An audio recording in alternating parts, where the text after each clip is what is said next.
মানুষের তৈরি আইন যতদিন চলবে ততদিন নেতা ভোটের আগে নরম হবে, ভোট পেয়ে গরম হবে। আর আল্লাহর কোরআন দিয়ে যখন রাষ্ট্র চলবে আগে থাকবে গরম, দায়িত্ব পাওয়ার পরে হবে নরম। ধরে কথা কন না কেন? আমার এলাকার এক নেতা গাড়ি থামে ফকিরক সালাম দিচ্ছে, গাড়ি থামে গাড়ির থেকে নামে ফকিরক সালাম দিচ্ছে, সালাম চাচা কেমন আছেন? ফকির খালি চারিদিকে তাকায়, চারিদিকে তাকায়। নেতা বলে কি দেখেন চাচা? কাক সালাম দিলে বাবা? বলে আপনার দিলেন, আমি ভিক্ষা করে খাই।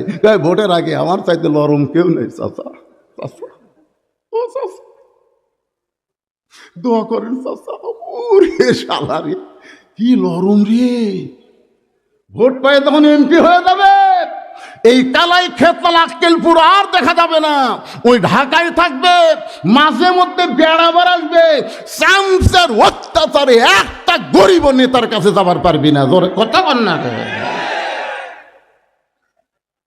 মানুষের তৈরি আইন যতদিন চলবে ততদিন নেতা ভোটের আগে নরম হবে, ভোট পেয়ে গরম হবে। আর আল্লাহর কোরআন দিয়ে যখন রাষ্ট্র চলবে আগে থাকবে গরম, দায়িত্ব পাওয়ার পরে হবে নরম। ধরে কথা কন না। কি মনে করতেছেন?